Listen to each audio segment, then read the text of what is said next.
ubusanzwe tuzi ko umukunzi wawe aba ari inshuti yawe ndetse ari nawe wisanzuraho.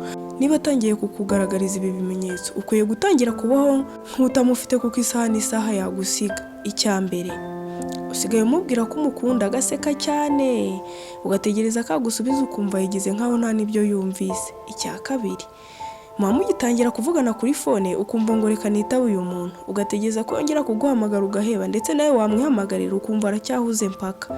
Gerageza ushaka uko watangira kubaho utamufite kuko wose mama we cyangwa umuvandimwe amarana nawe amasaha angana gutyo yakwirengagije. Icya gatatu, aho urahindura gahunda mwahanye nta n'impamvu ifatika cyane cyane yo guhura. Mbese tangira witoze gukomera utarakomereka, ntibizagutungure guhurira nawe ahantu kandi yari yakubwiye ko ari mu rugo. Icya kane, asigaye akubeshya cyane wanabitahura kubona byamurakaje ngo usigaye ubigira intambara, mbese ntagishaka kuvuga ku makosa ye.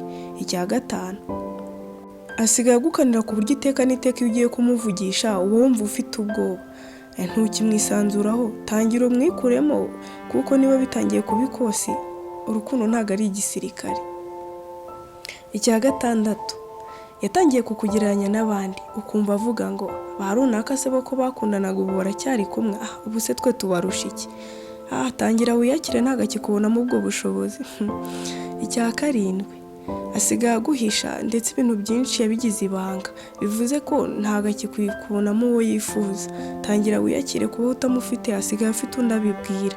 Icya munani, niba uwo mukunzi wawe agira uwo yita besto, nawe inshuro nyinshi ukumva akunda kumukubwira akubwira uburyo ari umwana mwiza, iyakire kuko urwo yagukundaga rwimukiye kuri uwo mu besto. Icya cyenda, ntiyishishaga kumufatira fone ndetse na password ye wari uyizi, none ubu ngubu yarabihinduye byose, asigaye anashyira telefone kure aho adashaka kuyikuraho.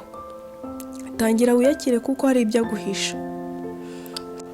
Icya cumi, iyo muri kumwe fone akunda gushyiramo akadege cyangwa akayishyira siransi, ndetse niyo hari umuhamagaye uba ubona adashaka kumwitaba, bivuze ko ibyo amushakira aba abizi neza, abagira ngo utabimenya. Icya cumi na rimwe, ntagishaka ko muvugana ahazaza hanyu, asigaye abyihunza cyane ndetse niyo ubikomojeho akubwira ko urimo kwihutisha ibintu akakwereka buryo ki hakiri igihe cyo kubitekerezaho. Icya cumi na kabiri, asigaye yirakaza cyane ndetse bya buri kanya. Yego mu busanzwe abantu bakundana bagira ibintu bashobora gupfatwa hato na hato, ariko hari igihe ubona biri ku rugero rwo kugira ngo ashake impamvu zo kuba mwashwana. Tangira wiyakire, ari kugushakaho impamvu zo kugira ngo mushwane. Icya cumi na gatatu, ntagishaka kumenya uko ubayeho kandi mbere yabaga ashishikajwe no kumenya uko waramutse, uko wiriwe ndetse n'uko uraye, mbese nta gahunda kigufitiye. Icya cumi na kane, asigaye agusebya mu nshuti zanyu agutesha agaciro. Icya cumi na gatanu, bya byishimo yaguhagaze neza ko bikunezeza ntakibikora. Icya cumi na gatandatu, mbere yaguhaga amafoto menshi y'uko yambaye, none ubu nari muri fone yawe abashaka kuyasiba. Icya cumi na karindwi, akunda gusiba chat mwagiranye cyane cyane zavuze ku rukundo ndetse n'umubano wanyu, aragira ngo umusheri we mushyashya atabimenya. Icya cumi n'umunani, yatangiye kugusuzugura ndetse ntagitinya no kukubwira amagambo yagukomeretsa ndetse n'ibitutsi.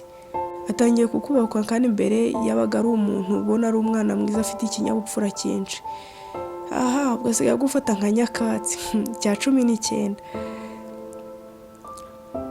ntiyakwibwiriza kuguhamagara iyo atari wowe umuhamagaye, uba ubona n'icyumweru cyashira atavuze.